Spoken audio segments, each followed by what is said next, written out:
Great. Appreciate everybody joining us, and especially appreciate Jim Fanning joining us because Jim's going to be in the driver's seat today. We're going to be talking about Disneyland and a bunch of vintage publications and that. So, Jim, I just thought you might like to start with an introduction and explain how you got into the Disney historian mode. Well, it's both a simple story and much too long. So, but first of all, I'd like to say hello to everybody and thank you for being with us. I'm very honored to be talking to this group. I've been watching the presentations on YouTube. I don't usually make it live, but today I'm live. So it's great to see you all. And I am a writer and a historian and an image researcher and a researcher, and these days, a YouTuber, a YouTube content creator, or whatever we're calling ourselves.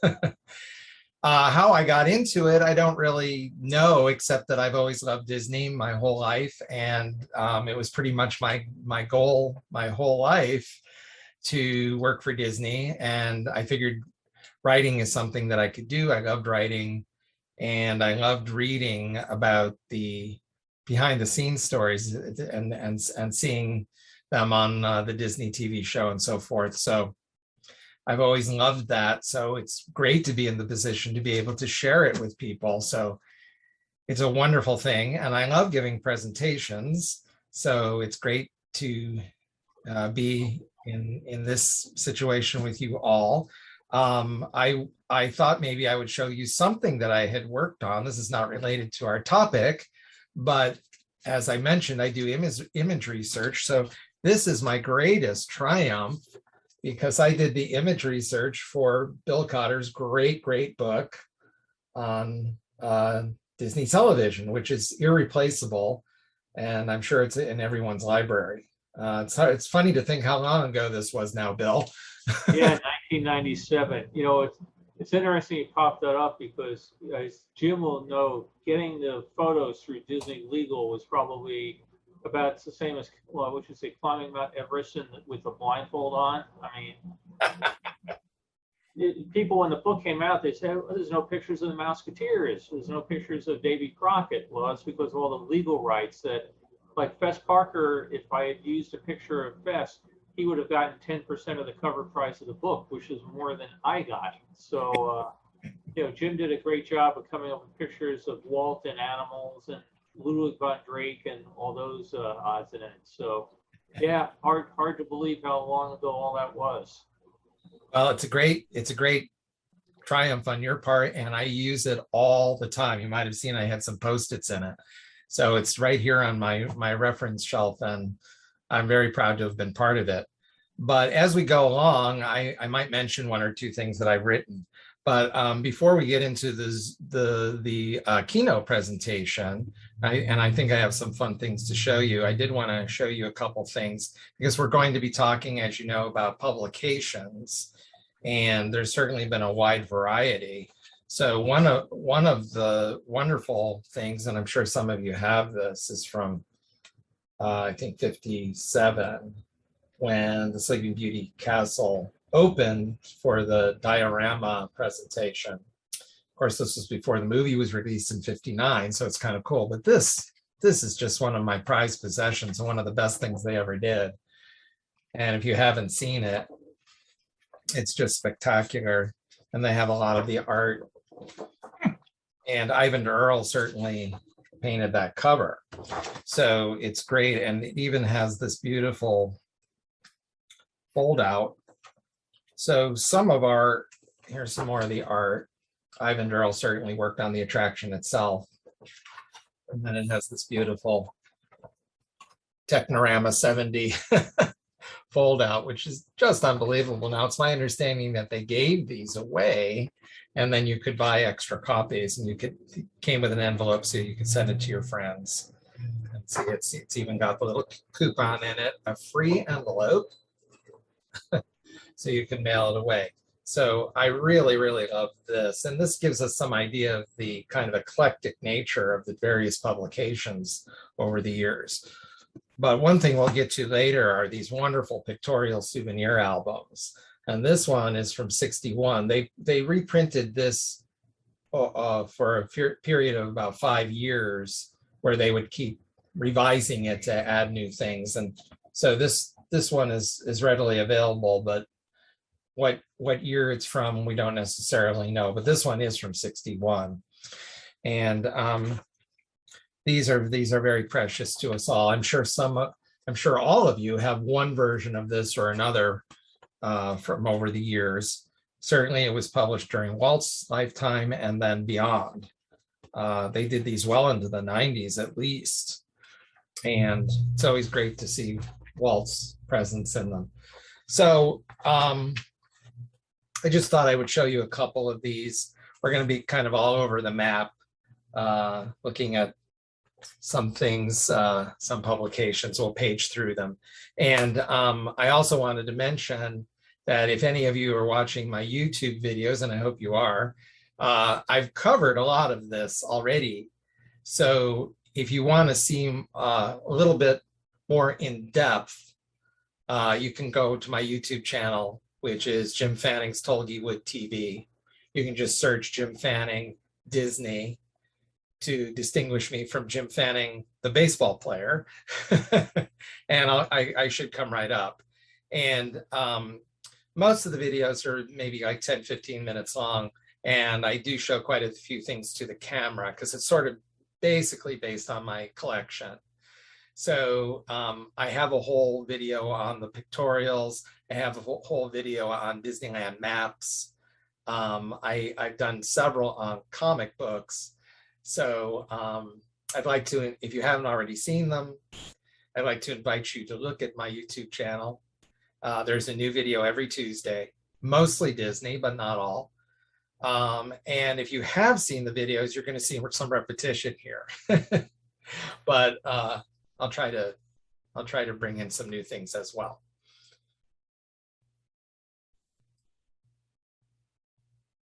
Sounds great. And I've been to a couple of Jim's live presentations. I think one of the last ones was over at one of the comic book stores there in Burbank. I'm trying to remember. I think it was Darby O'Gill that you were doing, and really enjoyed it. So I think we have, if anybody, by the way, if you have a subscription to the D23 magazine, look for Jim's name and many, many articles in there. And he also has written a bunch of pieces for the D23 online presence as well. So I keep looking at his articles and going, God damn it, he's beat me to it again. I should have written that, He keeps coming up with great ones. So I really appreciate all the stuff you've documented and contributed. Oh, we're ready for the look down memory lane if you are. Okay, so I'm going to switch over to the keynote presentation now. And if you can guide me through what I'm supposed to do, Bill. You open up Keynote and then you go to share screen. Okay. And is share screen is on the Zoom bottom thing. It should be probably a bright green button. Okay. There you go. And I'm going to open this up so it'll look somewhat presentable.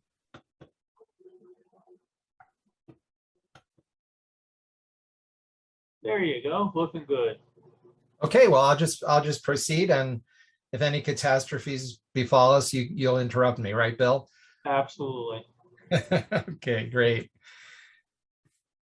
So as we mentioned, we're going to be looking at Walt Disney's Magic Kingdom and publications. Most of this is focusing on Walt's lifetime, but we'll see some exceptions as well. There's always exceptions. And the first thing I'd like to talk about is the very famous publication, Disney News, which started right at the end of Walt's life. So this is both one of the first issues and one of the very last photos of Walt, unfortunately, but it's a great one. And I hope this kind of invites us and welcomes us into Walt Disney's Magic Kingdom. But Disney News started, I believe, in '65. and was published all the way through certainly into the 90s. And I was very fortunate to write many articles for it, not in 1966, but later on. So it was a thrill for me because I had read it as a kid and, just devoured every issue. And it was wonderful because it was for, as it says there on the cover, for Magic Kingdom Club families, but anybody could subscribe. And there weren't that many Disney publications in those days, or books. So at whatever point, probably in the 70s or something, probably the late 70s, I subscribed and just devoured it, and then was lucky enough to write for it later on as well. So it has a special place in my heart. I'm going to pause for just a second.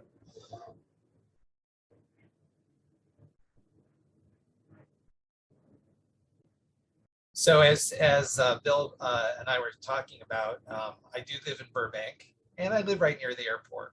So there's a great number of planes, and oftentimes when a plane goes over, it will interrupt the Wi-Fi, at least the audio. So I'll try, if you see me pausing, it'll because there's a plane going overhead. So it's always something. Anyhow, so the wonderful thing about Disney News, among many other things, is these wonderful covers. They're just so beautiful, these beauty shots. I mean, look at how beautiful that is. So that certainly gives us a great appreciation for, if we didn't already have it, for these wonderful elements of the Magic Kingdom, the Mark Twain with fireworks overhead. Well, that's a shot you do not often see. So how beautiful. And of course, we get to see attractions that are no longer with us. This is something I never experienced myself, and I would love to go back in time and go on the little train chugging through nature's wonderland and seeing all these wonderful, not only the audio animatronic animals, but the settings. I can't even imagine. Luckily, there are some videos of this, but how wonderful that would be to experience, and maybe some of you did.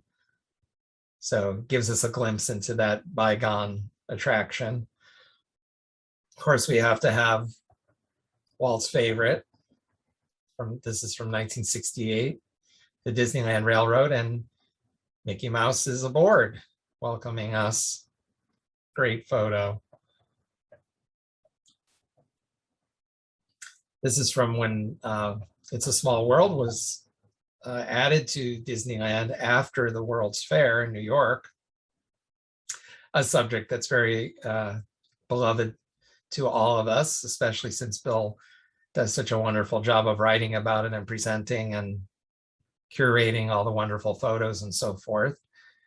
And I wonder if you can, this is kind of like, where's Waldo? I see this and I go, well, where's Walt? Well, don't look too hard because he's not there, but it does remind me of the photo shoot where he's surrounded by all these characters. But that's an interesting shot because you wonder where they did it. You know, that was in the real attraction, of course, none of the characters are that close together. So right. They must have just taken them all out of their boxes, put them all together, and it's just kind of interesting to think about, you know, when and how they did it. Exactly, and it is similar to that famous photo of Walt. There's several of them where he's kind of in a setting like this. So maybe they compiled this to do that photo shoot with Walt. It's on the cover of the souvenir. Speaking of publications, the souvenir program from Disneyland for It's a Small World. But that's why I knee-jerk and go, wait a minute, shouldn't Walt be here? Well, he should be everywhere. And here's a beautiful shot from 1971. Again, the photography spectacular. Where do you ever see something like this? So beautifully done. And especially these days where many of us, I think at least, have not been to Disneyland in quite some time now. Those of us in California. And then I wanted to include something that shows beyond Walt's lifetime, these attractions that he worked on but did not live to see. And here's some great photography of Pirates, which was and is such a smashing success. opened in 67. And then I also include the Haunted Mansion because even though Walt did not work on that in its final form, he's definitely contributed to it. And I consider it one of his, especially since he wanted it and thought it up. And again, the photography. And I really just like the way that cover is laid out. So Disney News is a delightful glimpse back into the Magic Kingdom, and there's much about it that has not changed, but it is wonderful to see it this way. And of course, the articles. There's so much historical information, and it's beautifully written. But now we want to go on to everyone's favorite subject, certainly mine, comic books. So in the 1950s, as Disneyland was opening, it was the golden age of Dell Comics, and they were a Disney licensee.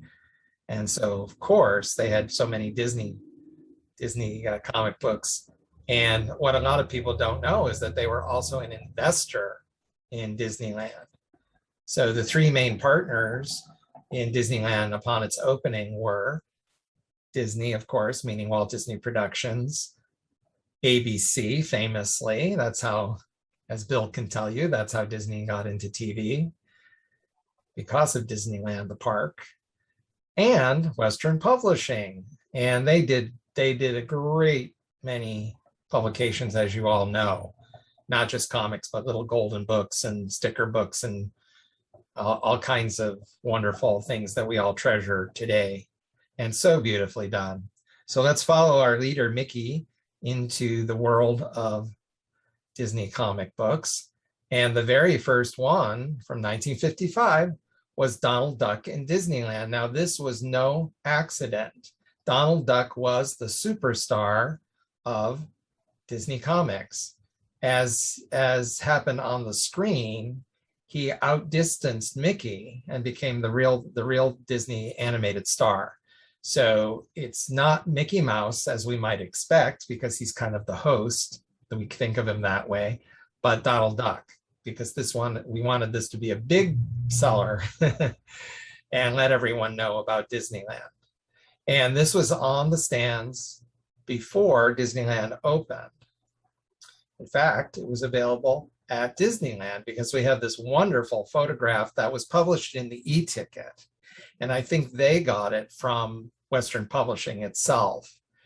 And those of us with long memories might recall that for many years there was a bookstore in Disneyland, believe it or not, the Storybook Bookstore. And it was kind of tucked next to the Carnation restaurant back there, back behind the Crystal Arcade. And if you look closely, this cast member, I assume, or perhaps she's a guest, but supposedly this is pre-opening, this photo. She is looking at all kinds of Western Publishing publications. So she's holding the Bird Stamp album. These were stickers, and these were wonderfully done. And right next to it is our favorite, Davy Crockett. And there was also a beautiful Disneyland one done, although I don't recall exactly when that was done. I think a little bit later, once they were really able to take beautiful photographs of Disneyland. But above her hand and below it, we see stacks and stacks and stacks of Donald Duck in Disneyland. So this was very much available in the park itself, which I think is just great. And they even sold non-Disney titles, like you can see behind her, Little Lulu, and I think the Lone Ranger is visible there too. So how great is this? And wouldn't we just love to go back in time and be there, let alone any other part of Disneyland? So anyhow, to get back to Donald Duck in Disneyland, the giant Dell comic book, which is very deluxe, right off the bat in the inside front cover, we have Donald showing us the map of Disneyland. And we have two of the primary symbols included. Tinkerbell, of course, was the symbol of Disneyland, the mascot, the hostess, whatever you would like to call her. And she does not figure in the comic book at all, but she's there because that is who she was. She was the symbol of Disneyland. And of course, Sleeping Beauty Castle's there too. So Donald looks like he's saying, come on, get with it. We all know what this is. But what about the Disneyland characters themselves, the Disney characters? Well, could you just go back one page? I just want to point out something on that map. Look at number 15, South Seas Island Village. I don't remember visiting that at Disneyland. Yes, and there may be one or two other little differences too, but that shows us that this was done before opening for sure. Right. So it's really fun. Thanks for pointing that out. It is fun to go back and look at these details for sure. So anyhow, the Disney characters needed to visit Disneyland pre-opening. And according to the cast member there, the guide, he's saying, Mr. Disney asked me to show you around. So this little fantasy here is almost accurate because the characters are not a big presence in Disneyland in the first few years. The walk around characters that we know and love from Dateline Disneyland were those terrifying ones from the Ice Capades. That's where they were from. So they were not there every day at first. They were just borrowed for special occasions. And I was going to include a photo of them just to remind us how they look. But of course, they're burned into our nightmares. So we don't have to worry about that. But anyhow, here come all the Disneyland characters. I keep saying Disneyland, Disney characters. And they're going to go off on their adventures into the Magic Kingdom. So here's our friendly guide pointing out some of the wonderful attractions we see as we enter. Of course, Disneyland Railroad, Disneyland Santa Fe in those days. The firehouse, including that famous window and apartment above. The firefighters and the fire wagon, and all those wonderful elements of Main Street. So the characters kind of split up and off they go in their separate ways. And what was Walt's great innovative idea and wonderful thing that he was so proud of was the plaza or the hub.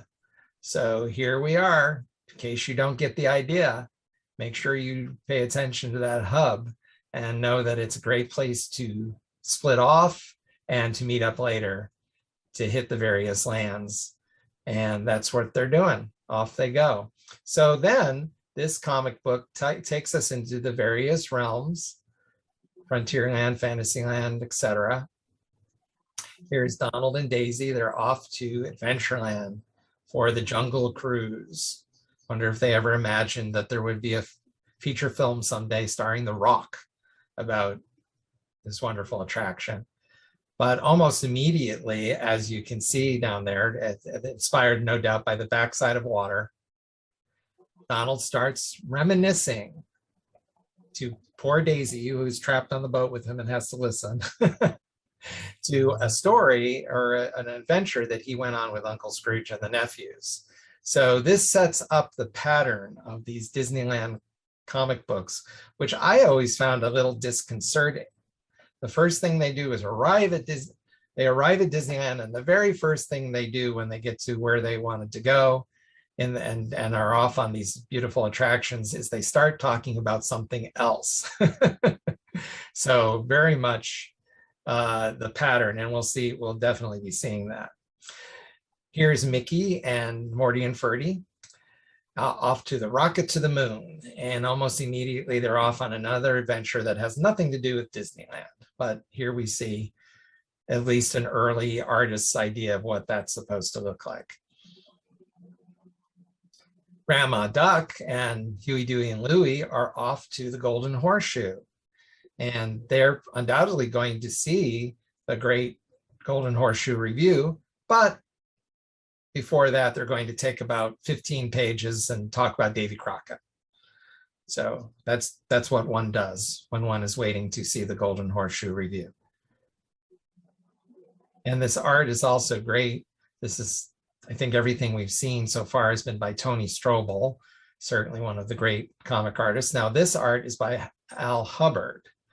And Goofy, Minnie, and of course Pluto, because dogs are allowed into Disneyland, are off to Fantasyland, and they have a kind of a crazy adventure in the real realm of fantasy, where they meet Peter Pan and I don't know who all. But maybe Pluto was able to attend because this is pre-opening, so the other guests weren't there.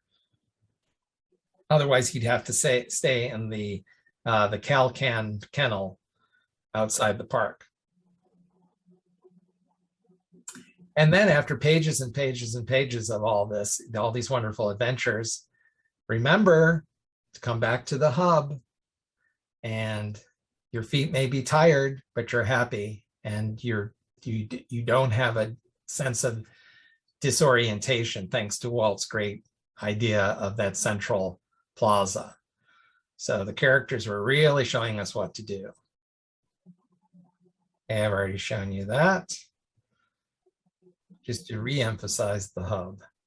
So here we have a later giant comic book with the real true superstar of Disney comics and all comic books in that era, Uncle Scrooge. The Uncle Scrooge comic books by Carl Barks outsold the superheroes by millions of copies. He was a huge, huge, huge hit. So naturally, he was going to be a star in a Disneyland comic book. And I really love that cover. Look at that rendition of Sleeping Beauty Castle. It's not entirely accurate, but it's very beautiful in interpretation. And lest we get worried, it's not just Uncle Scrooge, but also Mickey and Donald, very cleverly worked in. So let's take a look at this. Now, Uncle Scrooge is taking his friends, Donald, Mickey, and the others, on McDuck Airlines helicopter. And we know that in real life, there was a Disneyland heliport. So there were regular helicopters that you could charter to get to Disneyland, I guess from LAX and all kinds of places. And that was a part of Disneyland for a good long time. So that certainly has its roots in real life. But again, the following the pattern, the characters all split up, a great way to show how, a great way to show the various realms of Disneyland, the various attractions, and off they go. And Uncle Scrooge and Grandma are headed for the Mark Twain. And this, of course, is drawn by the great Carl Barks, one of the greatest comic book artists ever of any kind, Disney or otherwise. And of course, as one does, you start reminiscing and tell a completely different story that has nothing to do with Disneyland. Because that's what one does when one is on the Mark Twain. And this is a very, very famous story because it gives us a glimpse into Uncle Scrooge's past, where he is the captain of a riverboat and has to deal with the ancestors of the present day Beagle Boys. And this is just a wonderfully, typically epic Carl Barks story, because when you're Carl Barks, you're just going to pull out all the stops and have an incredible whirlpool that sends the riverboat flying into the air, all kinds of crazy adventures. It's one of the best. And it's wonderful to look at his art. We'll be seeing more of Carl Barks. Now, the framing part of the story throughout the comic book is that when Uncle Scrooge goes into Sleeping Beauty Castle, he discovers a magic mirror. And this way he is able to watch all the other characters on their adventures. So Daisy was going to Fantasyland. And that, of course, means that she immediately falls down the rabbit hole and enters the real Wonderland. So again, the story has nothing to do with Disneyland except the characters. But I included it for several reasons, just because it shows what I'm talking about. But it's also one of my favorite comic book stories ever. It's drawn by the great Paul Murray, and it includes all these wonderful Wonderland characters. They're really worried because the Queen is insisting on her birthday party that everyone bring gifts. And it's just a great story. And as I said, one of my all-time favorites. Daisy finds that she is caught up in some of the Wonderland magic, like growing very, very tall. And Alice is able to guide her into what to do to remedy that. And then we have a glimpse of some of the other characters, and there's so many of them in this, which is one reason I love it. How often do you see the dodo so emphasized? And here they all are in the great Paul Murray art. So as wonderful as it is, and a lot of these stories are really well done, not much to do with Disneyland. Now, they also, of course, did a Christmas themed one. And first of all, we have to take a look at this great cover. Unusual in that they used a photograph. And we all love the Christmas trees that used to be in the moat at holiday time. And they had these wonderful colors and were flocked. And I think some of that was achieved with lighting. But how beautiful. I wish they would bring that back because it was so beautiful. And it's really one of my favorite covers because of that. So if we open it up and glimpse inside, well, Santa is visiting on Christmas Eve Taffy and Timmy and bringing them their gifts. But as everyone would ask Santa for, they want to go to Disneyland. So apparently that's, if I knew this as a kid, that's what I would have asked for, because apparently Santa will take you there himself.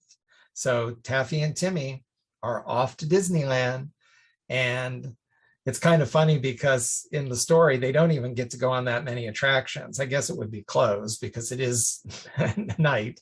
But anyhow, Santa just kind of flies around Disneyland and then tells them stories about Peter Pan and some of the other characters, but it's still great fun. And this includes, for Adventureland, one of my all-time favorite Carl Barks stories, which is this adventure of Uncle Scrooge, with the help of Donald and the nephews, of course, searching for these black pearls and this volcano island. And this has been reprinted many, many, many times over the years. So probably some of you have read it. I've read it in various publications here and there. But when I first read it as a kid, it was a reprint, and it's one of my favorites. It's just a beautifully done story. Great art, of course, great imagination. And it is Christmas time, but they're off on this adventure. And they do finally resolve everything in quite spectacular fashion. But Uncle Scrooge, in a temporary fit of insanity, apparently, does want to celebrate Christmas with the kids. So he brought gifts and cookies and candies. And because of the ash, they even have a white Christmas with the white ash falling and giving them a beautiful snowfall, as it were. So on this tropic island. So great fun, great imagination. Only to do with Christmas at the end, and even less to do with Disneyland, but we still love it. Here we have Vacation in Disneyland. And this was not a giant, it was a 4-color, so it wasn't quite as extensive, covered by Tony Strobel. And here we are again with the characters arriving, and they are off to see the various attractions. And this is 1959, so we know that there's going to be certain attractions emphasized. So for instance, the Matterhorn, brand new. So Donald and the nephews are off to scale the Matterhorn, as one does, because there are apparently trails that you can take up into the Matterhorn and even find wildlife like this goat. It's very appropriate. Carl Barks included the goat because he is the goat, the greatest of all time.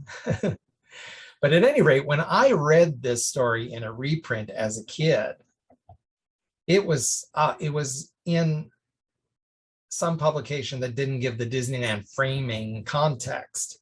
So for some reason, I didn't even think of Disneyland when I read it, because I guess because of what they do, it's stuff you cannot do with the Disneyland Matterhorn. I thought it was a story about the real Matterhorn. And then I was very astonished later to find out that it was part of this whole Disneyland thing. And I was kind of like, well, I should have realized, but on the other hand, it's not really something you can do at the Disneyland Matterhorn, but it is a really fun story. As for Grandma and Uncle Scrooge, they go to Adventureland and the fort, and somehow Uncle Scrooge does change his clothes, and they are immersed into a Pioneer Day adventure.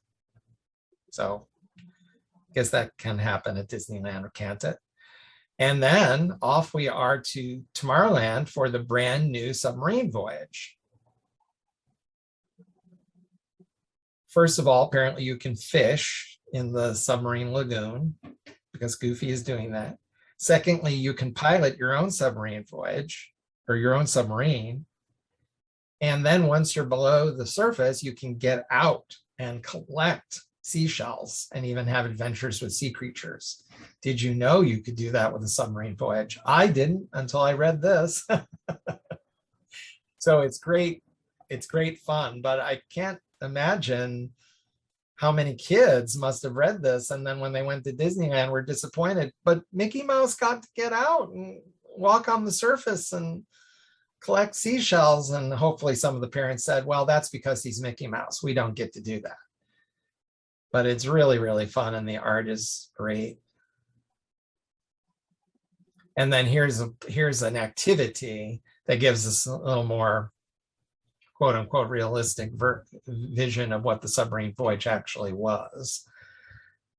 Just looking out the porthole and all the things you saw. Now, again, here we have a Carl Barks story starring one of his creations, Gyro Gear Goose, with Gus Goose and the Dream Planet. So this is the crystallization. This is the epitome of the Disneyland comic book stories, because how does it start? By leaving Disneyland. Of course, what else would you do? Once you get to Disneyland, you're going to immediately leave. So up in that splash panel, we see Disneyland being left far behind, which I love. It's such a great photo. And off they go to a planet that Gus has dreamed about. And it is his dream planet because he's known for being very lazy and never wanting to work. And there's an entire race of goose creatures that are lazier than he is. But in the way this story unfolds, oh, I didn't realize I put this page twice. I meant to include a different one so you'd have a different view, but you can look at it with both eyes, I guess. But anyhow, Gyro gets things inadvertently started by using that little stick to get apples. Yeah, I left off some pages, I'm sorry. And because of what he did, the apples fall. The inhabitants of this planet see that that if you work, you can get things. They discover the wheel. They start making all kinds of inventions. And Gus is just disgusted. And he says to Gyro, please take us back to Earth so that I can escape all these industrious creatures. So his dream planet is ruined. And hopefully he found something fun to do at Disneyland when they return. We don't know, because Disneyland is not an important subject in a Disneyland comic book. We just have to accept that. So now we're going to look at some covers of the many Dull Giants that were done in the 1950s. This, of course, is from 1959, Disneyland USA, emphasizing, of course, the monorail, the Matterhorn, the submarine voyage, all introduced July 17, 1959. Donald is the star, so he is in the foreground, and Mickey is a mere add-on. Here we have Donald and Mickey off to Tom Sawyer's Island when it was brand new, and they were emphasizing it to promote it. And as usual, Donald gets top billing because he's the comic book superstar. But a great, just wonderful cover. This is one of my least favorite comic book covers of all time. Not that I should prejudice you, but I think it's kind of, I don't know, I just don't care for it very much. But at any rate, it is fun. And they did Mickey Mouse finally. He's given his own top built comic in Frontierland. And then the same for Fantasyland, which is really cool. And it's really fun. They incorporate Casey Jr., the train, and all kinds of things happening there. I don't really know what Pinocchio's doing, but I guess he's been given the job of holding that lantern on his nose. Does not sound like fun. But at any rate, it's a great cover. And of course, what greater place to hold a birthday party than at Disneyland? And it's fun, dynamic, great. Poor Goofy. And then I threw this in because this was done for the 60th of Disneyland, Disneyland's anniversary. And this cover is by the great John Loder. Of course, this was only a few years ago. And David Gerstein put together these Magic Kingdom comics. There were 2 issues and it included reprints of all kinds to celebrate Disneyland and Disney theme parks, because of course it all started for every theme park with the original. And if you look closely, you can see my name at the top as one of the creators, because I had the great honor, thanks to David, of translating and adapting a comic book story that had been done in 1985 for Disneyland's 30th. So I translated it from the Italian and adapted it and put in some little touches and put in some dialogue that I thought would be fun. And it is truly an incredible Disneyland adventure. Let's take a look. As you can see, it was originally published in Topolino, the famous long-running comic book in Italy. And Mickey is confused because he's walking through Disneyland and seeing all kinds of characters that don't seem to recognize him, including himself. But wait a minute, what happens? Mickey Mouse takes the head off of a walk-around character. This is something that would not be allowed in United States comic books, and I'm surprised we were able even to reprint it.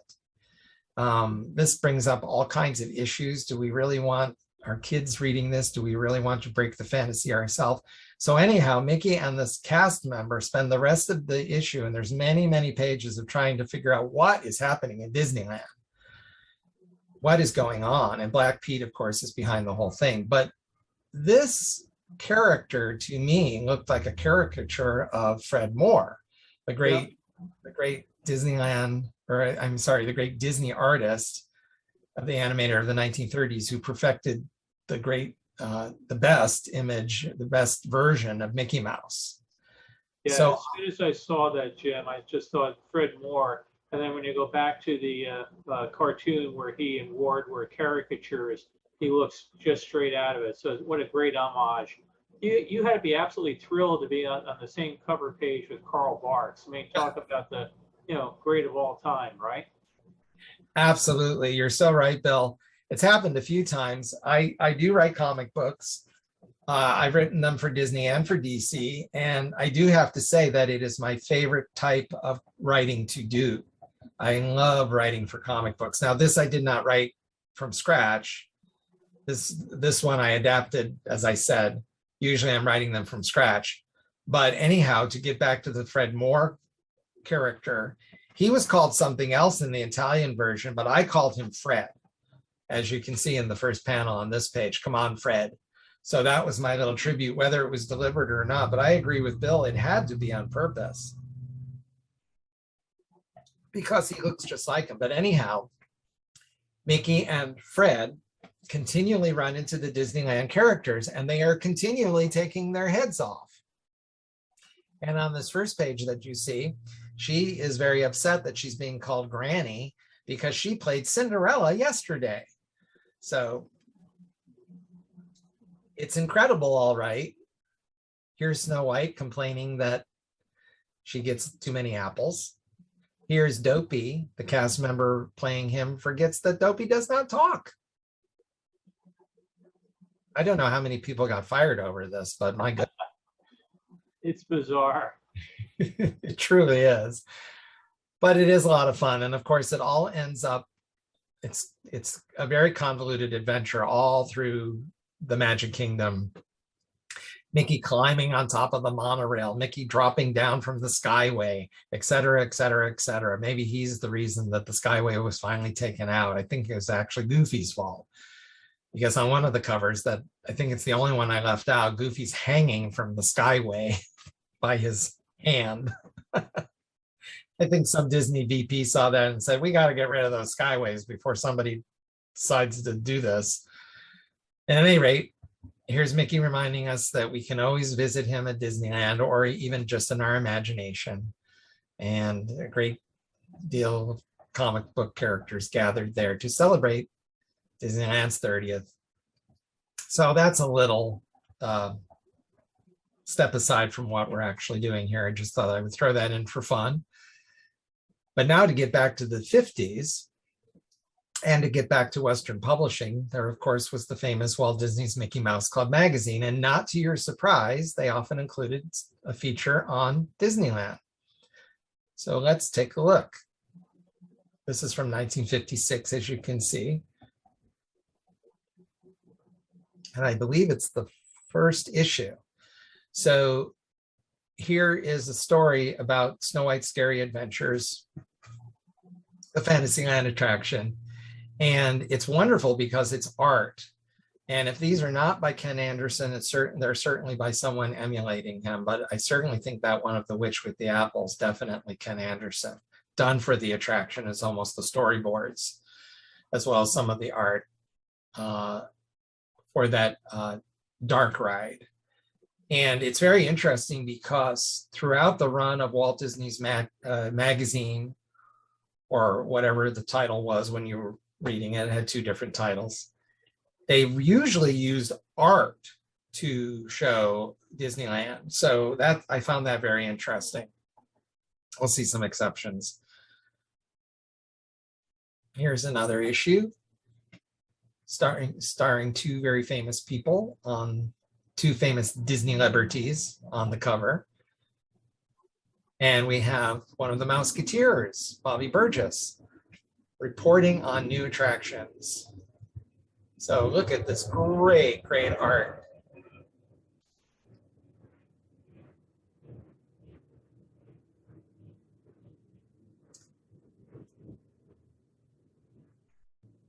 Just pausing to let the plane go overhead, but anyhow, this wonderful art, and we've seen this in other contexts as well. Paul Hartley, I think, did some of it. And then on to another issue. But just while you're flipping through these, I remember talking to people like Annette and Bobby about it, and they said that, you know, although their names are on it, the first time they ever saw these things was when they came out in print. You know, so it would just, you know, somebody would just write, some hack would write it, put Bobby Burgess's name on it, and there you go. Yeah, ghostwritten, which I am not surprised, although I did wonder if Bobby might have had some input into it, even if he didn't actually write it, but that answers that question. Well, that is showbiz. And also, if you've got a book to get out, that's what you do. And he did get approval from everybody, so, and their input, which is one reason I wondered about Bobby. So thanks for that tidbit, Bill. Now here's one of the ones that use photography, and they're just great. And this gives credit to the great Bob Gurr, and says that these Disneyland vehicles are referred to as Gurmobiles. So even in the 1950s, we see Imagineers being given credit, which I think is just great. And another issue, two Disney stars there, who you recognize. And here we have some great photos of the model shop, creating the wonderful Storybook Land settings and buildings. So it's wonderful to see these, especially in color. That was not that typical, as you know, in the 50s. And I love the color that Western Publishing used. I can't quite describe it, but it's the same color you see in The Art of Animation, which was published by Golden Press in 56, I think, 57. I just love that odd color from that time. It's just so beautiful to me, to my eye. And this does remind us that Western Publishing, again, was a Disneyland investor. And they were a vast company publishing all kinds of things.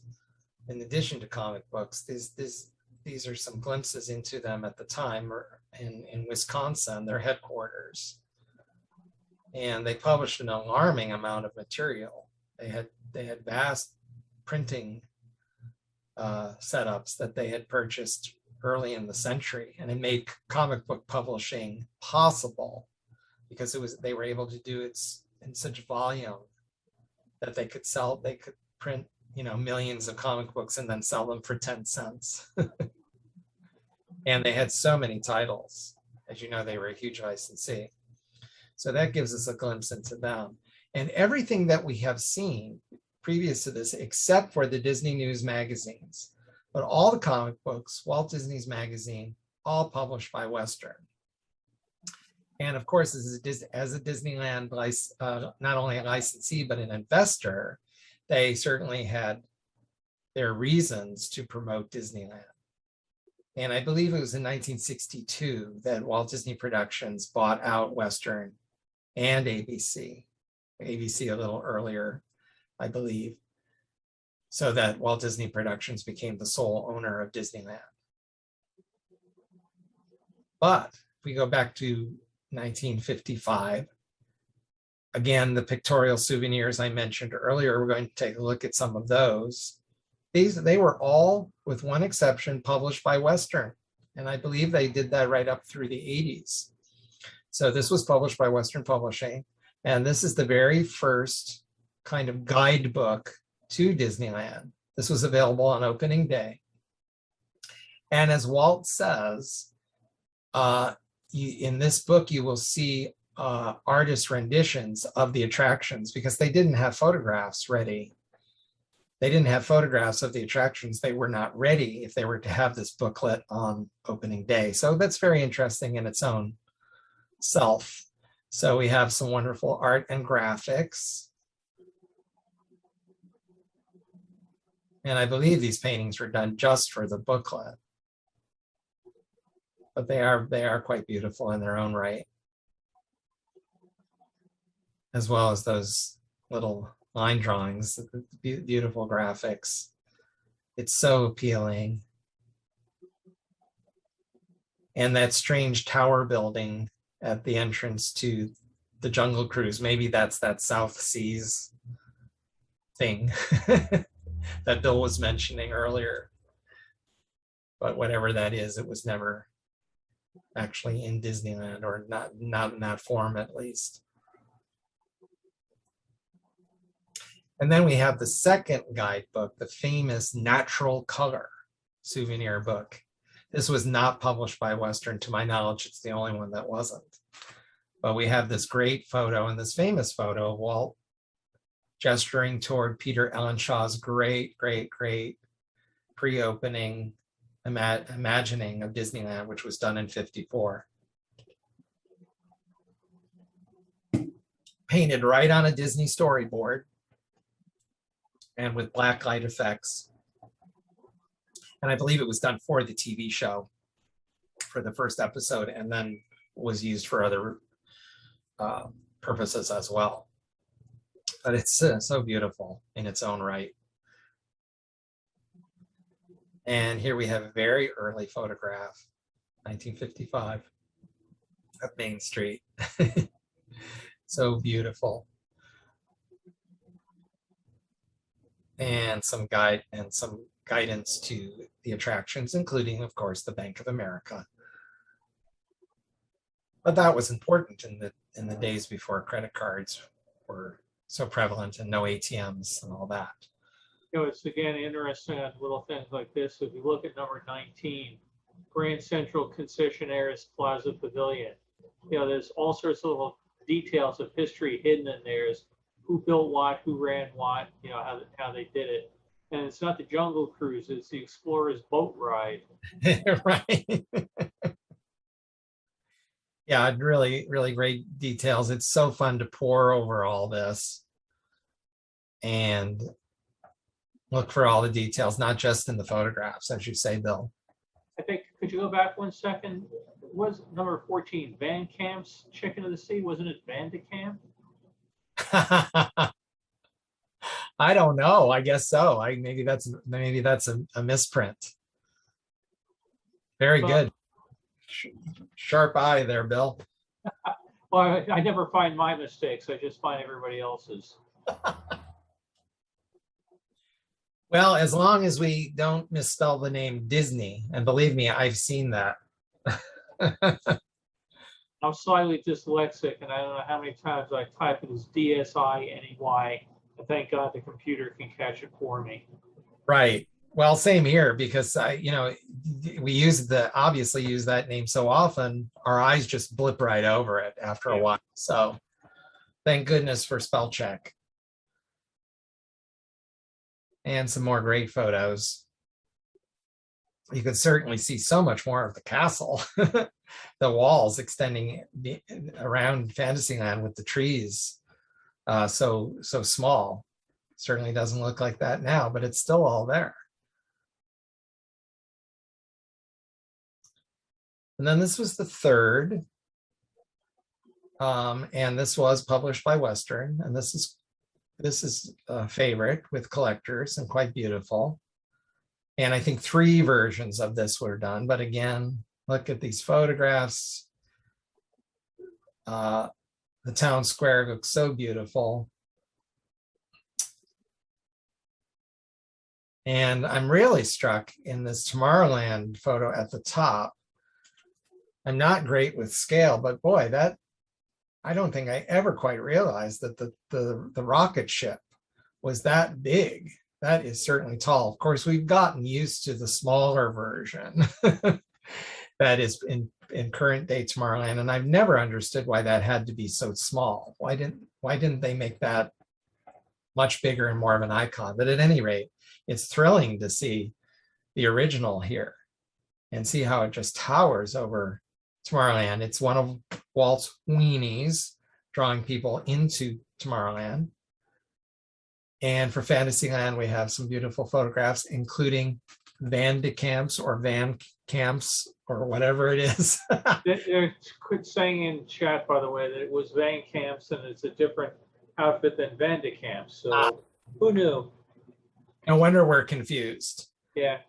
I wish the pirate ship was still there so we could check it out. Remember they had that beautiful mermaid figurehead, which we've all seen in photos if we haven't seen it in person all those years ago. But at any rate, good. Thank you everyone for setting us straight about Van Camps. It's Chicken of the Sea at any rate. And there it is. And we also have some beautiful art on the bottom to give us an idea of Storybook Land. It's just beautiful. And then this is similar to the one that I showed you at the beginning of all this. This guidebook was done in various versions for a number of years with different covers and always adjustments inside to new attractions and new details, but basically the same over the years. And what they started doing was dreaming. So they're sharing this with us.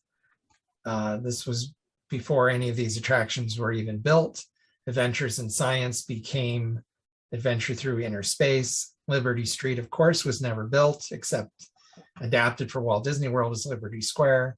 And there's the Haunted Mansion and that famous Ken Anderson, John Hench art, which is just spectacular. So they started including these glimpses into the future, which was Walt Disney's dreams for the future of Disneyland. Fantastic. That became a regular part of it. Again, we have art here to show us the Alice in Wonderland now completed attraction, because that, of course, was not opening day.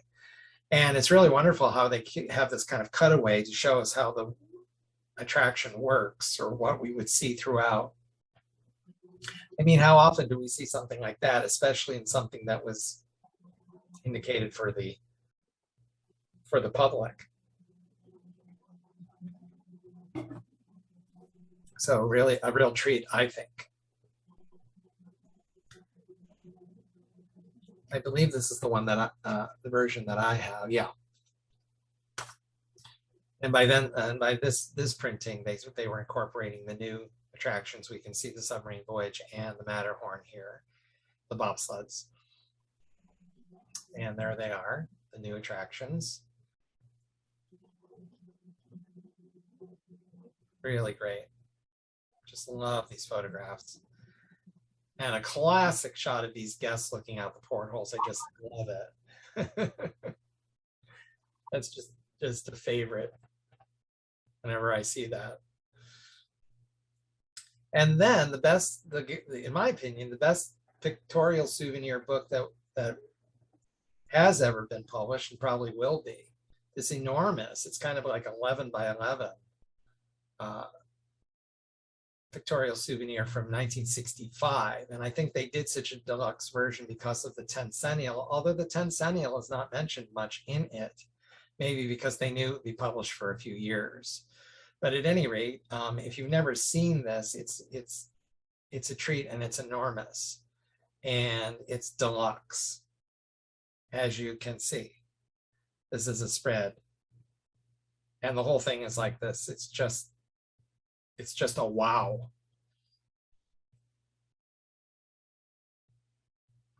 And this kind of takes like almost a scrapbook approach. These are, of course, supposed to be framed photographs on some beautiful Main Street USA interior. And we see that Great Moments with Mr. Lincoln has arrived in Disneyland, as he did in 1965 for the tencennial. The Plaza Inn art for that. Great, great, great, great. When we look through this, I think it strikes us as a little busy. It strikes me as being a little busy, but it's spectacular. And they're really just trying to give us a wow. I mean, look at this. So a glimpse into Disneyland's past, because now we have 10 years of history, as well as into the future, projects on the board. The Haunted Mansion would not open until '69, as we know. And then this even folds out, if you can believe this. Look at this thing. This folds out into an even more spectacular spread. So if you've never seen this guidebook in person, it's, of course, available here and there, like on eBay and various places. And we're looking ahead to New Orleans Square, Pirates of the Caribbean, and new Tomorrowland, Tomorrow's Tomorrowland, with a glimpse of concept art by John Hench of Space Mountain, which would not come to Disneyland until 1977. So amazing to see what was already on the boards. And we all know that was Walt Disney's own concept. And what else arrived? So this means that this book, this edition, was actually from '66, because that's when It's a Small World came from. But this was originally published in a different edition. It was published in '65. But look at this great, great art and these photographs, and even Tower of the Four Winds, which did not make it to Disneyland from the World's Fair. but the art is there. How fun. And how historic. And then these special pages, Disneyland After Dark and special events, just great. They started doing this kind of thing too.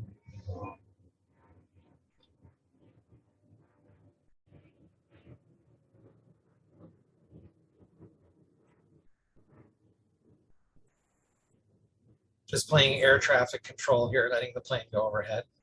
And then the back cover is just How great is that? Disneyland is for people.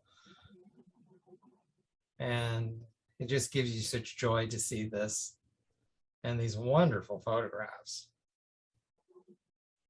So what a treasure. And this, of course, was the last one printed in Walt's lifetime, sadly. They did many others over the years, but that's it. So I also wanted to show you this more modern guidebook of a sort, Disneyland Challenge. Put your Disneyland resort knowledge to the test. Facts, figures, trivia, and info to increase your expertise. So the idea with this is that you would take it through the park and look for different details, and there were even some little games and puzzles. So things to look for and a little bit of history and all this. And this was published early 2000s. And some of it, of course, is out of date as we look back on it now. But the reason I include that is I am the author of this book. So I did want to show you another thing that I wrote. And here's some more spreads. Give you the idea. It was a lot of fun to write, and I think a very fun book, and it was sold for years. It was in print for years. Here's the author himself showing Disneyland Challenge at Disneyland. Not the first time I had seen one of my books at Disneyland, but a book about Disneyland at Disneyland. What you know, what could be more thrilling than that? And you that sort of thing is a real kick, isn't it? It sure is. And you can see it there on display on the shelf before, right at the cash register. And we all know that that's the primo spot, because that's where people will say, ooh, I think I'll add this to my already enormous purchase.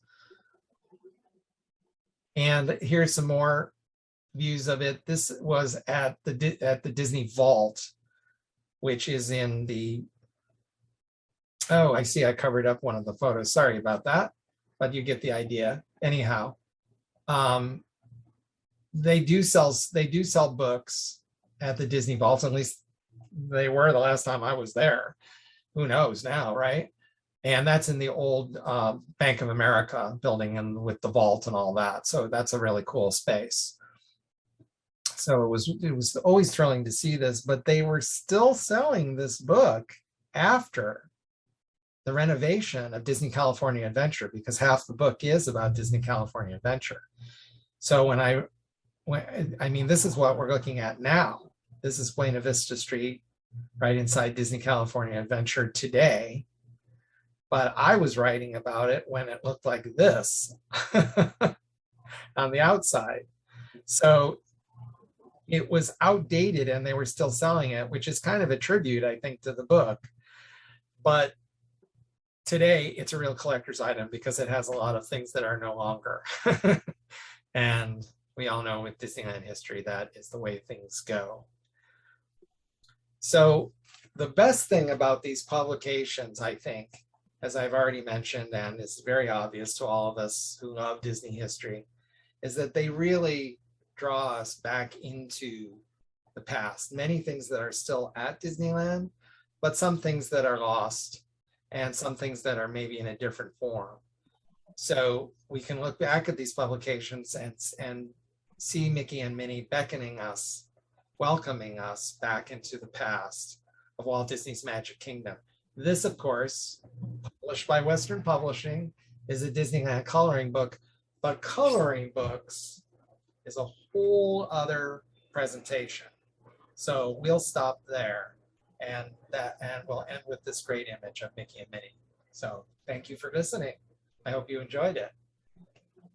Well, thank you, Jim. It took me way back to my childhood days when Jim and I were talking about doing this. I mentioned I was living in Brooklyn, and Disneyland was just something on the TV show. But reading the comic books was a real thrill to me as a kid. And I remember vividly, one story about Mickey Mouse and Black Pete getting into a battle up on the Matterhorn with Black Pete had stolen a snowmaking machine, and the sort of thing, again, had nothing to do with the real park, whatsoever. But, when you're 6 years old or something, wow, that was great fun and exciting. So I appreciate the trip back down memory lane.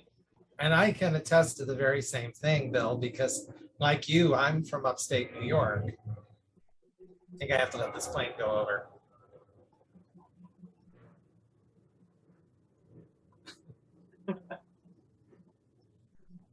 It's air traffic control here.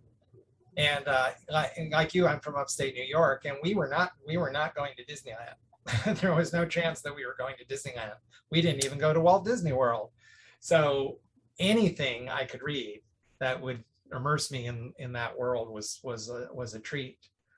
And even though it is a little disconcerting, some of these stories that have nothing to do with Disneyland, it's all great fun and all puts us in that world. So Great. Do you want to stop sharing the screen and then do some Q&A?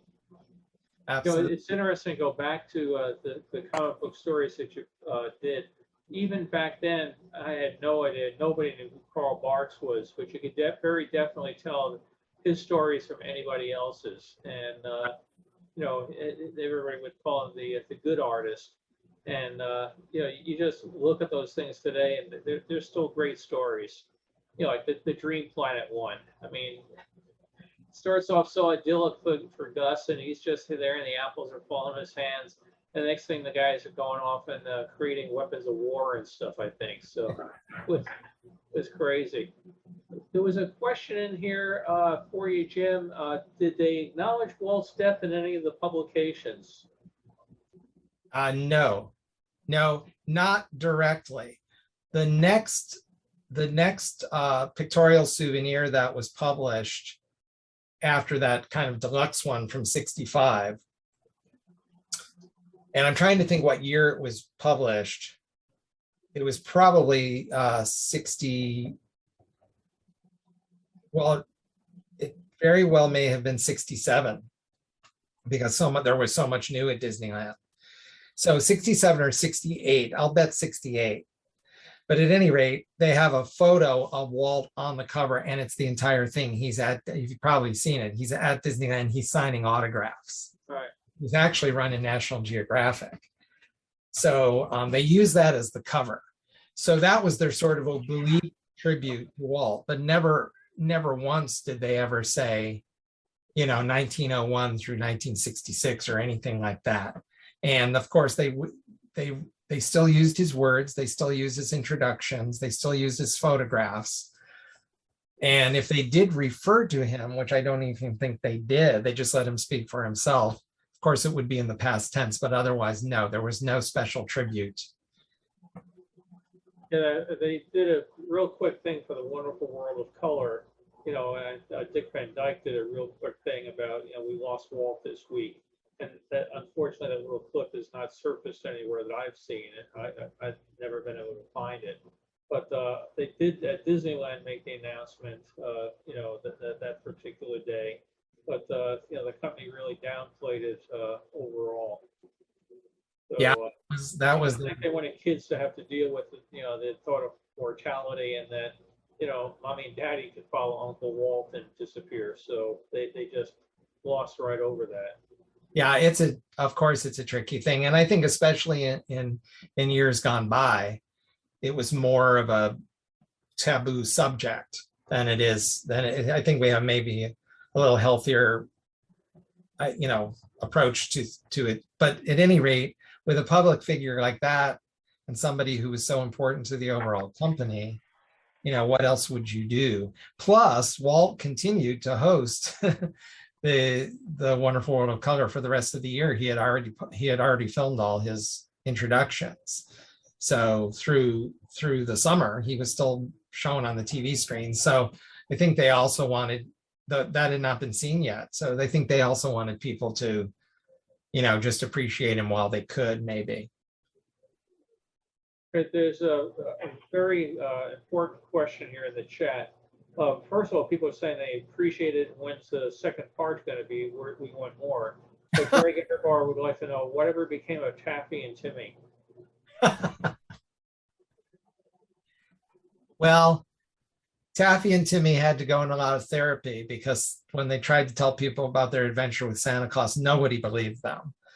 So, but fortunately, after many sessions with a child psychologist, I think they became Disneyland cast members and eventually worked their all the way up to vice presidents. So, yeah, they went into the witness protection program. now that's probably true. That's probably exactly what did happen. I was looking at that thing. Oh, gee, mommy and daddy, there's a strange man in our living room. He's going to take us away. Gee, the things you could do back in the 50s. No, they did some great stuff. Like you mentioned, Western Publishing, one of the major investors in the park, and they really got their money's worth out of it. But as a kid, those Dell Giants were just fantastic comics. They were, how many pages would you say? Close to 100 or something? Yeah, I think so. Yeah. Yeah.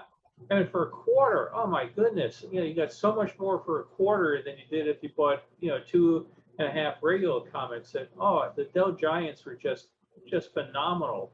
So when I started getting into comic collecting in the 70s, I was, thank God these things were still cheap at used bookstores and that. Yes. But I was just thrilled to find another Dell Giant here and another one there. And then they reprinted so many of the stories in the Walt Disney Comics Digest as well. Yes, and in the years since, many of them have been republished in various formats, so it's wonderful. But I do like my collection of the originals. And if you're not looking for mint copies, you can find them pretty readily. I don't care about that as long as they have all the pages. I don't care the shape they're in. So all of mine are a little beat up, but that's fine with me. Yeah, I'd rather buy 5 good copies rather than go broke buying one great copy of one other. So I figured you can always refill the holes later on if you win the lottery. But Carolyn said that on the Dream Planet, they went past Pluto and the artist got some of the surface markings correct. So, well, that's serendipity or planning? Planning. I would not have known that, but I am not. Thank you so much, Carolyn. I am not surprised, nor is any fan of Carl Barks, because he was known for his meticulous research into anything that he drew, and it really shows. So he had a vast collection of National Geographics and all kinds of reference materials. So I certainly never knew that. I'm not knowledgeable enough. I'm not sure he would have been able to find the surface markings of Pluto at that time. We didn't have very good images of it, but there was just that little squiggle on there that was in red, and there is red stuff on the surface of Pluto and its moon, and so I think it's serendipitous. But I was just really pleased to see that as a planetary person. Yeah. Okay, well, it's still the overall. We'll take it. Yeah, the overall point remains he did meticulous research. Yeah. No, that's really amazing stuff. I remember reading his work when I was growing up, and he just fired the imagination. The other question I had was, were the stories written? Did he and the writers work together to do the stories, or who had the story ideas? Well, most of Carl Barks' output, by far, he wrote them himself, which is one reason he's considered such a genius. Now, I don't think he wrote that particular story. I would have to look it up to be sure. But most of the Disneyland stuff, he was given the scripts, but he always made adaptations himself. So he didn't work directly with the writers, but he was given that freedom to change it. So he always adapted. But some of his best art and most fun are ones that he did not write himself. There's some really wonderful Grandma Duck ones that he did not write. And I don't think he was particularly pleased at having to draw those. He just did it, of course, as artists need income, as I can tell you. But he was not ever particularly pleased, I think, to have to draw those extra ones. But he always gave it his all. So thank you for the information about Pluto. That's amazing. Carl was also ahead of himself in one other way with the idea of how to raise a sunken ship.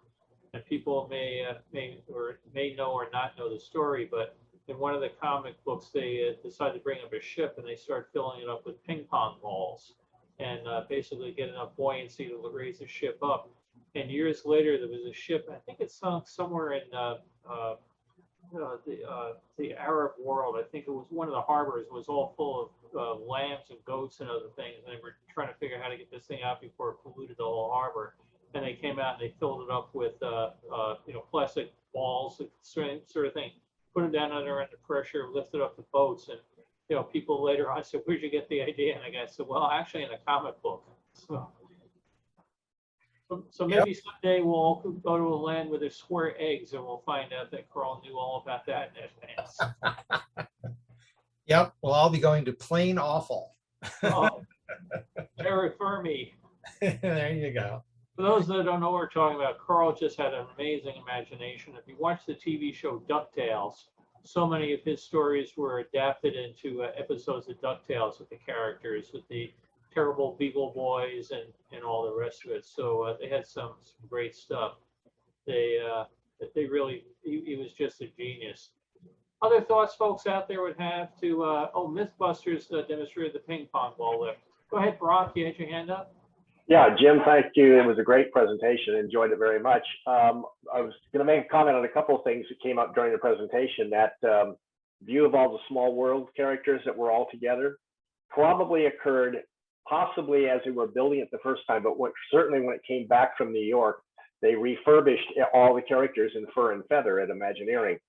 And probably they put them together for some kind of a publicity shot, as they were finishing them up there, just someplace, not in the attraction itself. And the other thing was the comment about the size of the moon rocket. I remember as a kid going to Disneyland, and that's in the days when you went out the freeway and it was nothing but farmland, and you had these hedgerows of eucalyptus trees that were windbreaks. And my sister and I would always count the number of them, and I don't remember what the number was, but after a certain one, you'd come around and you'd see the castle and the moon rocket, and they were essentially the same size in height. But those were the two iconic things. And then, of course, later on, it became the Matterhorn when it was built. But it was a very large structure, and it was one of the things you knew you had arrived in the vicinity of Disneyland, because there it was. So anyway. Oh, Brock, thank you. That's amazing to hear. Thank you very much. Uh-huh. It's great styling and design on that thing. Of all your things you've collected, Jim, what's your favorite Disney publication? Wow, that is a great question.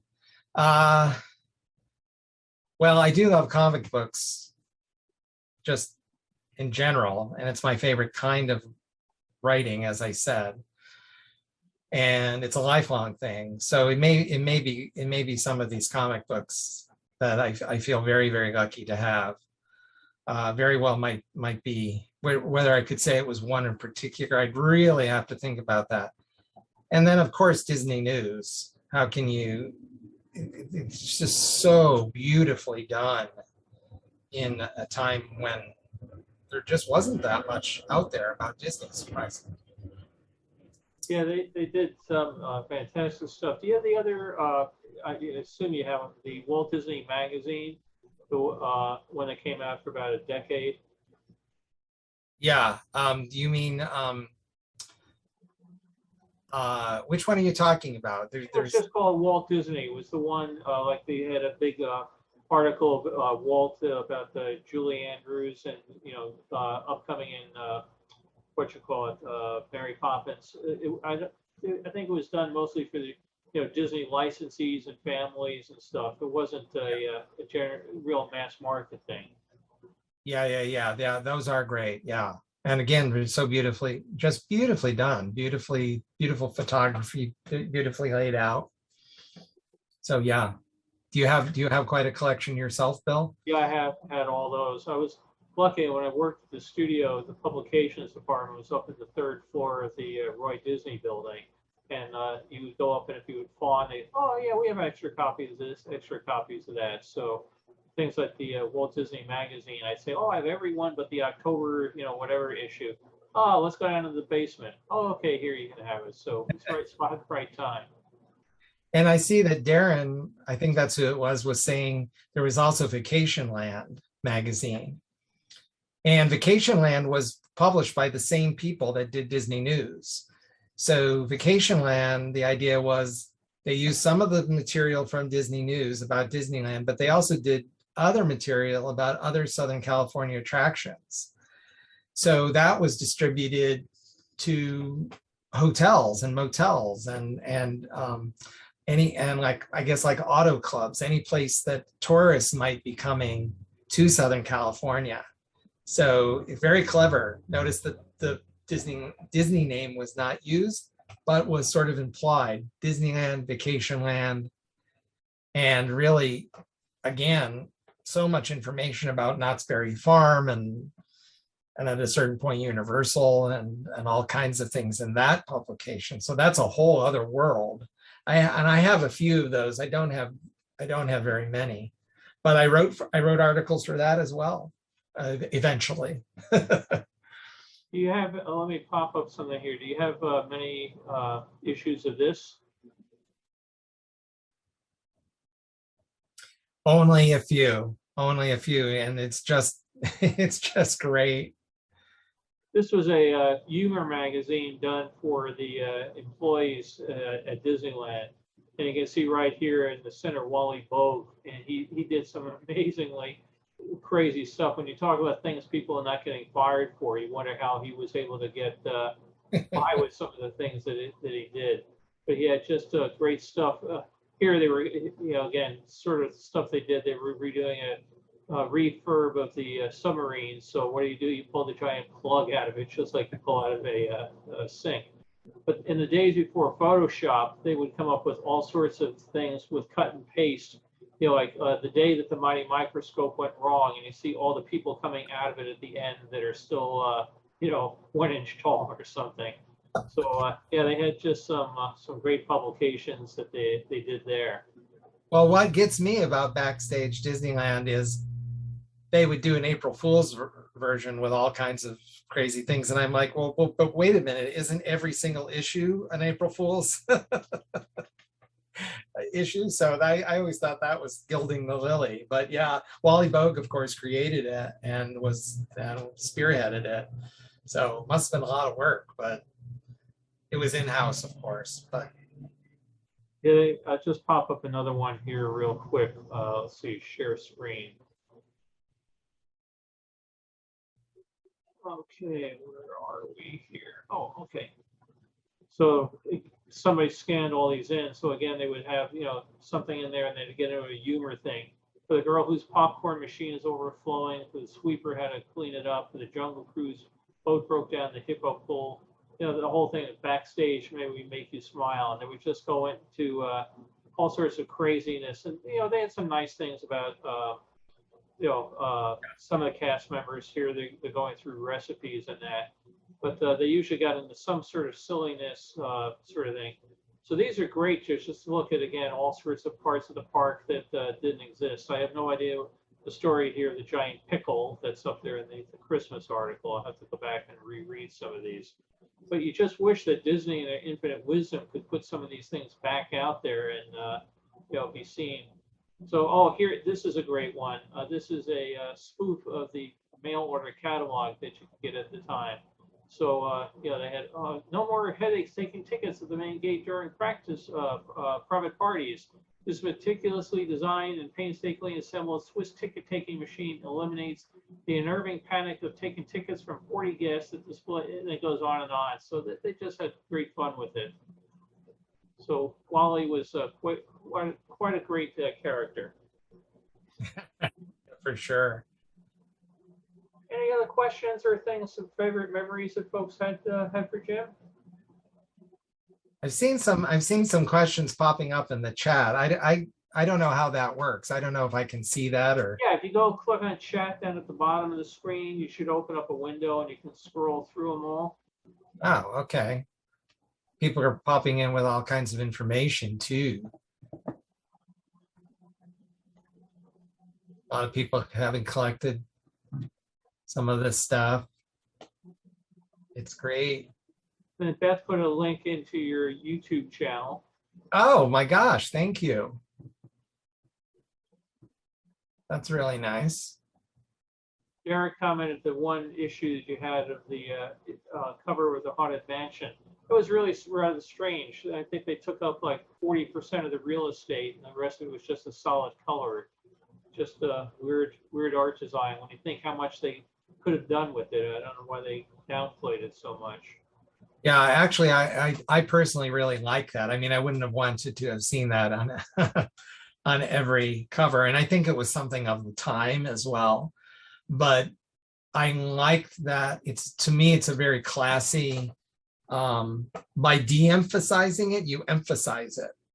And since it's the Haunted Mansion, it gives it more of a mystique. That's the way I've always taken it. So I've certainly seen some covers that really show it full blown, but it was also right before it opened. So it was like, are you ready? So it was more of like a come hither thing, but that's just my take on it. Right. Yeah, in today's world, of course, you know, that would never fly. It's everything's got to be attention grabber. We got to see it now. You're right. You know, it's funny when you were giving the talk. I don't remember exactly the comment you made about things being taken out of context or, you know, moved around. And my son has been having great fun at my expense the last 2 weeks. They did the Disney show Behind the Attractions. And they do the one on the Twilight Zone Tower of Terror. And they talk about, we're going to use so and such technology. And all of a sudden I pop up and I go, that will never work. And I never talked about the Twilight Zone Tower. We never interviewed me, never discussed it. They just took it totally out of context and threw it in there. So now my son for the last week or two is every time I say anything around the house, all I get is, that will never work. So it's going to take me a while to live down. I did say it, but I never said it then. So it's, it is weird what people can do to take a quote or a clip. And I've seen them do that in others of the different people, you know, on that particular series. They've just thrown people into all sorts of episodes. I have too. Yeah. Somebody says something generic about something else, obviously, and they put it in. The way that show is put together is, it's amazing. Didn't do it. Carol we were watching the episode the other night. There's some reaction where I looked like, what? You know, something. And she said, what were you reacting to? I said, I had no idea. It could have been whether or not it was the noise we were hearing from the wall from the next office. You go, what's that? But all of a sudden they were in TV forever going, what? So I'll have to get my agent to work on it. If I had one. You're right. So what other projects do you have in the pipeline, Jim? Well, these days, most of what I'm writing is for overseas. So no one here will ever see it. I'm working on another big Japanese project, which is called Disney Dollhouse. And it's what they call part works. So each issue you get a piece of the dollhouse, and issue by issue, you get another piece until you constructed this beautiful dollhouse, but there's a magazine that comes with it. So unlike so many of the things I've done for Japan, this is not about the parks. This is about the films and the characters. So it's great fun, but I guarantee you that will never be published in this country. Never say never. I bet the guy that did the article in Topolino never thought it would show up here. That's a good point. So if I do come back on, I'll have a couple of issues of Disney Dollhouse to show you so you can see. It's really very beautifully done, and it comes with the little figures of the characters, and they're very, very nicely done. It's kind of a Victorian house mansion sort of thing, and again, they're doing things that usually not allowed. All the characters are blended together, and all their artifacts and furniture is blended together. But it's fun and it's sweet, and that, you know, the Japanese market, they go for that big time. They go for the cute and the sweet. Right. It's a fun project. A couple other quick questions for you. What's your favorite Disney TV show?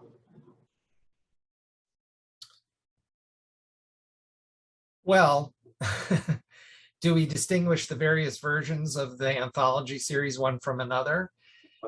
Yeah, favorite episode. For me, I think it's the Scarecrow of Romney Marsh. That would be up there. So is that what you meant, episodes? Yeah. Because my fascination with Walt Disney's Wonderful World of Color never ends. It's such a wonderful series. But if you're talking about components, Scarecrow of Romney Marsh would be right up there. But my all-time favorite is Gallagher. Oh, Yeah, which of course no one ever remembers. But I have a whole presentation that I give on Gallagher, and people are like, where can we see this? And I'm like, here, you can see it here, because it's nowhere to be found now. Disney Channel used to show it, but of course they don't show any Disney productions now. I mean, it's all Disney, but you know what I mean. They don't show any classic stuff. well, Gallagher was great. They had some real names, guest stars on that thing too. I mean, you know, Roger Mobley was great, I guess, but they brought in what you call it, so many well-known, you know, actors of the time and everything, and they had some pretty interesting stories on it. Yeah, they sure did. It was wonderfully done, and it was so popular. It was so incredibly popular. And I always tell people it's the most popular Disney, it's the most popular thing that Disney, or let's say Walt Disney, ever did that's now not remembered at all. I mean, even, you know, people still know Davy Crockett, for example, which was so popular, but Gallagher was huge. Yeah, I think there were about 10 episodes or something of it, so it's a giant chunk of time. Yeah. Yep. Yeah, I think I'm going to try to put together a talk on Scarecrow of Romney Marsh, and yeah, I mean, I love that one. My poor daughter got sung, you know, son and daughter singing the sleep, you know, the southern coast of England is a legend, you know, people tell. You know, I mean, maybe that's why they end up the way they did, being sung with that song, you know. But from the jaws of hell. yeah, Carol and I actually, we went over there to Romney, and she had to stay out in the car because we finally got my daughter to go to sleep. And I was just in seventh heaven, running into the church and matching up photo angles for where they really shot it and stuff. And then I got in touch years later with Patrick McGowan, and somebody gave me his address. And I was a huge fan of The Prisoner. And they said, well, whatever you do, don't mention The Prisoner. We'll send him off.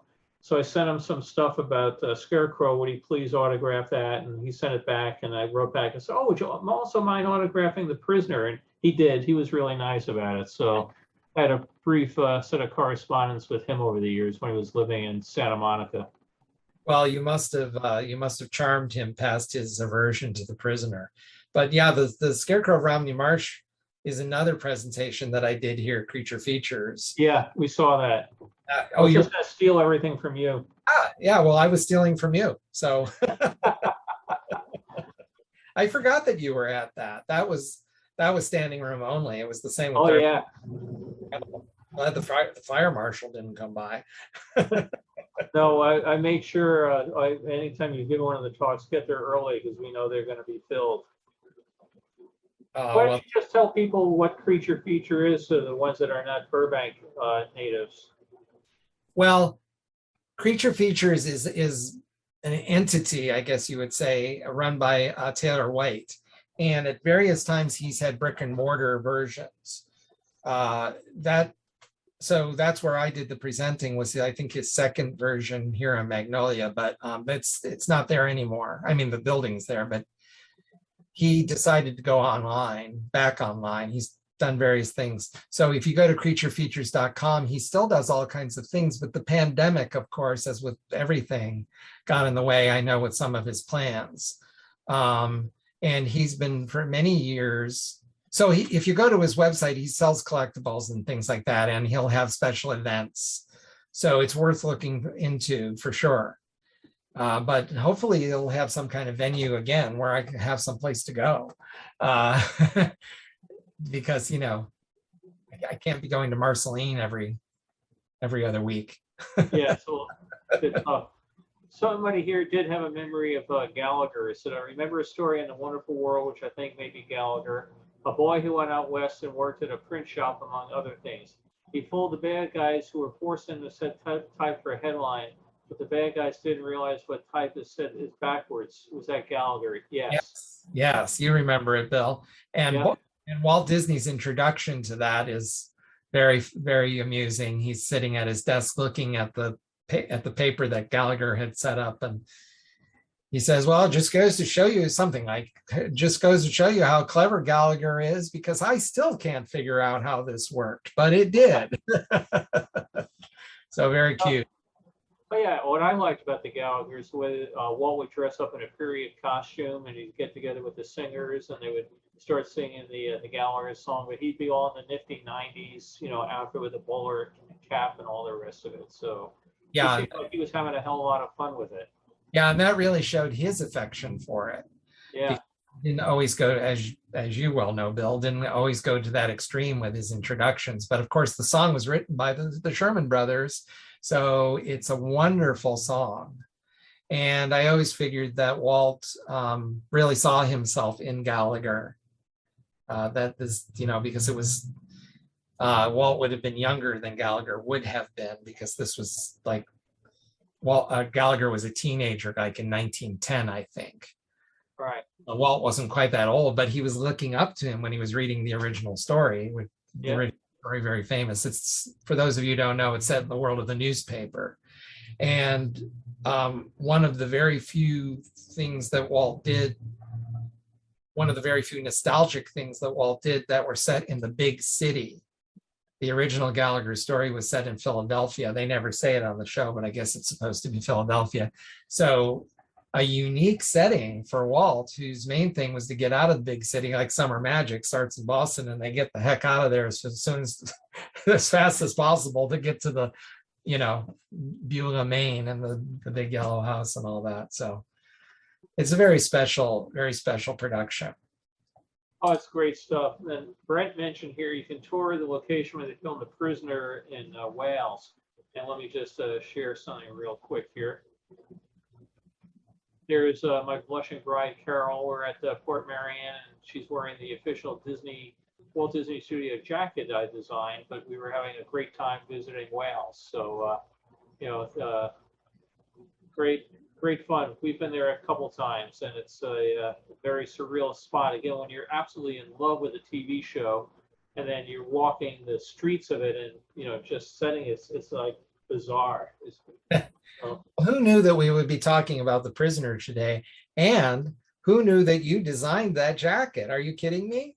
Yeah. I have that. It's really funny how that came to be. I sat there saying I'd love to, my friends all worked at NBC. They had NBC jackets. They worked at Universal. They had Universal jackets. I went to the powers that be. Bob Jabot, head of the studio at the time, Card Walker, and that. And I said I wanted to do a Disney jacket. And they said, oh, no. What happens if we sell something and somebody goes off and robs a 7-Eleven and they're wearing a Disney employee jacket? It's going to look bad on us. I said, we sell 1 million T-shirts that say Disneyland. What if somebody robs a 7-Eleven and they're wearing a Disneyland T-shirt? Does anybody really associate that with Disneyland? Well, I had to go back and argue, and I finally got to an agree that we could sell 1 jacket per employee. And I had to sit in front of the cafeteria with a printout of everybody that worked at the Disney studios and have you sign your name next to it that you got your 1 copy. And then there was a big debate where the guys at WED, were they allowed to buy a Disneyland jacket because they were at WED? And I was like, I don't care, just come. I got the stack of jackets, I'll sell it to anybody. But they never ended up getting one for the archives. And I bought 1 for me, 1 for Carol, and I took 1 home that was still a pristine copy, never worn. And about 10 years ago, the archives called and asked if they could borrow it, photograph it, so they had an example for their collection. But I remember I was sitting at an airport in Paris a number of years ago, changing planes, and I looked over and there were about 6 people sitting there all wearing those jackets. And it was a bunch of retirees from the studio that come over to see Euro Disney, and they decided to wear the jacket. So we were all able to, remember each other over the years. So great fun. As long as they didn't commit any crimes. Yeah, but I mean, we're trying to convince them that, we could fill entire stores of these things. Oh, nobody will ever buy any Disney stuff. I loved Card, I loved Ron, I loved Bob Jabot, but they were not visionaries on that sort of stuff. Yeah, and it really was Bob Jabot, and he was famous for that attitude. He took the Disney name off the water tower. Didn't want any kind of sign or any kind of thing, showing, like Warner Brothers has their shield on their water tower. he was against all of that. And when that jacket came out, you were, I don't think I knew it was you, but we would say whoever was behind this somehow that was broke it. And then, when Michael Eisner and Frank Wells came, they said, what are you talking about? Put the Disney name up on that tower. Yeah. And it's been there ever since with Mickey Mouse. So the crazy attitudes you get sometimes. I understood why he did the water tower, because they got really tired of people showing up expecting tours or not realizing that Disneyland wasn't somewhere behind the water tower. So the water tower I understood. The rest of it, yeah, I understood that part of it, but on the other hand, we're proud of the studio, and the other studios do it too. Disney, of course, is in a different category. That's what makes the difference, but still. I still to this day have the urge every time I put in that jacket to go rob a bank. I don't know why. But for those, I saw Brock shaking his head. You knew Bob too, Brock? Yeah. I mean, Bob was a great guy. Put his heart and soul into the job and everything. But boy, just trying to get anything changed past those guys. I came up with another idea that, you remember they had the program, I had an idea, you could stick stuff in and, maybe win an award. They were losing all sorts of money out of the arcade down at Disneyland. And it turned out to be the mechanics had extra keys. They would just go in, take a handful of quarters, take them out. So I put in a proposal, why don't we use just Disney tokens? And, then nobody could change them in for real money. And I said, besides, people would take these Disney tokens home and they'll never cash them in. It would be pure profit.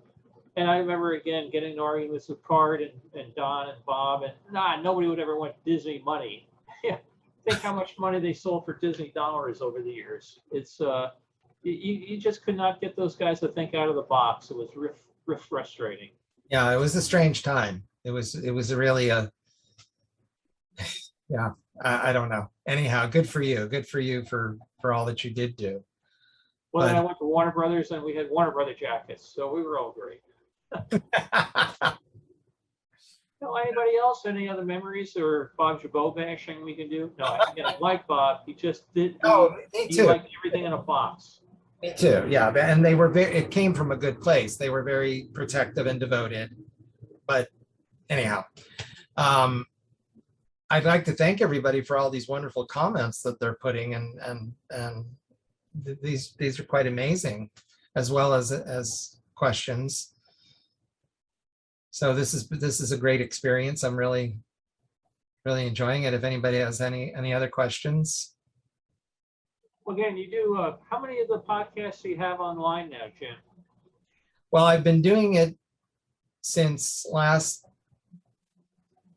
launched in March, just as the pandemic was hitting, March of 2020. And then I started weekly in May of 2020. So it's been over a year weekly. And then there's bonus episodes and shorts as well. The last short I just put up, which was about Carl Barks, has over 4,000 views and counting. So it makes me happy. So many people are looking at Carl Barks, although the twist is The Simpsons. And I think The Simpsons is what got the attention, but it's really about Carl Barks. But anyhow, there are well over 52 because I've been doing it over a year. And like I said, there are some weeks I do 2. So there's a good number of them up there for people to watch. And there's some really fun subjects. Like I said, some of the subjects we covered today, and also other collectibles like drinking glasses and records. Certainly there's been lots of videos about records, and non-Disney subjects too, like The Wizard of Oz and Back to the Future. So there's all kinds of fun things. Viewmasters, there's quite a few Viewmasters, and Bill, you helped me with those. So there's anybody that wants to delve in, I think you'll have some fun. And again, please subscribe and tell your friends, help me spread the word that I'm doing this, because obviously I want people to see it and enjoy it. So we're trying to grow our audience. That was great stuff.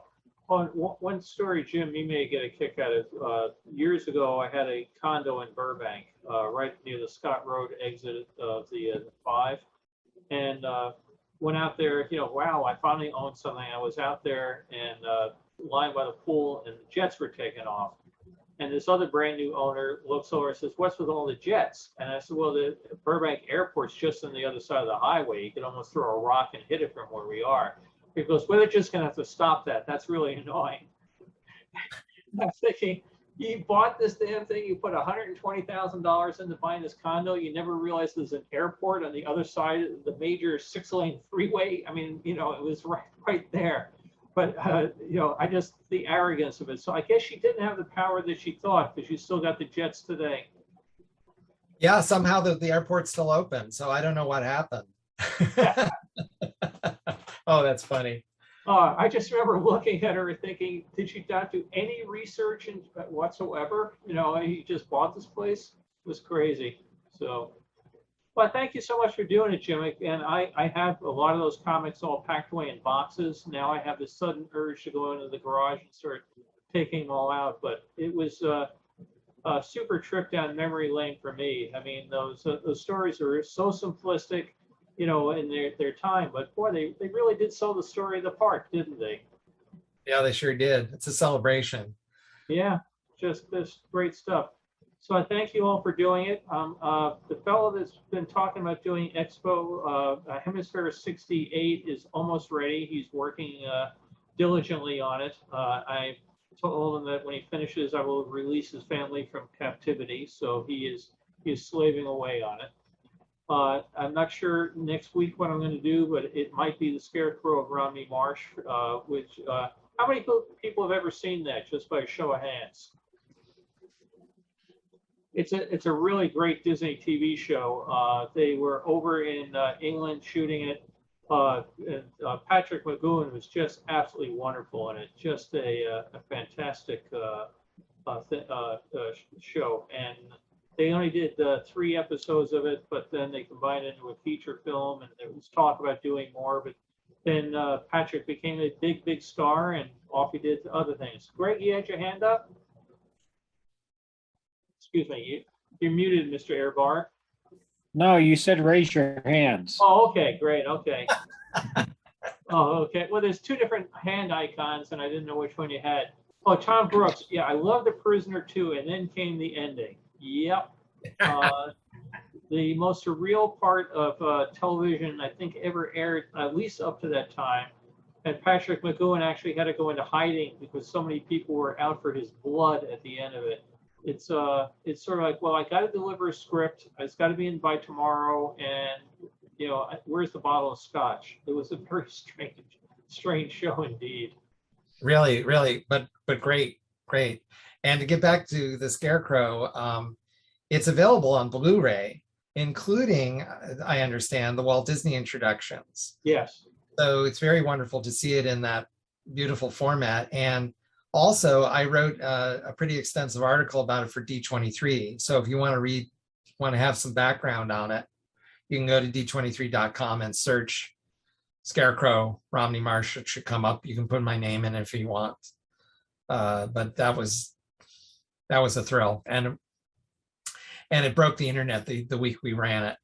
They ran it at Halloween time a few years back. This was in October, and they said that was our most popular article all week. Yeah, So, I was thinking maybe I would push it back towards Halloween. And we're still doing this because the damn virus ain't going away.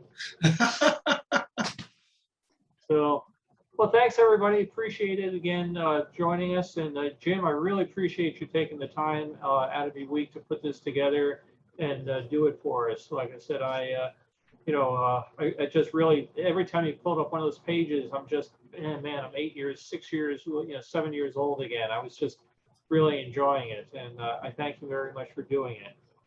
oh, it was my pleasure.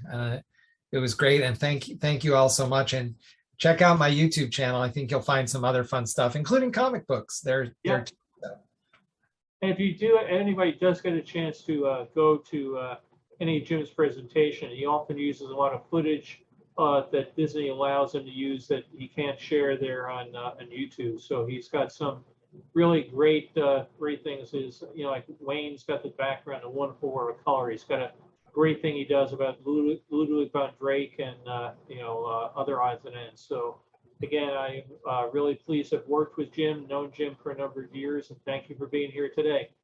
Thank you, Bill. Thanks for inviting me. Great. Well, everybody have a great week. Don't melt or flood, or if anybody is in Louisiana, don't move, as the ground moves underneath you from the storm. So see everybody next week. Thank you much. Bye. Bye.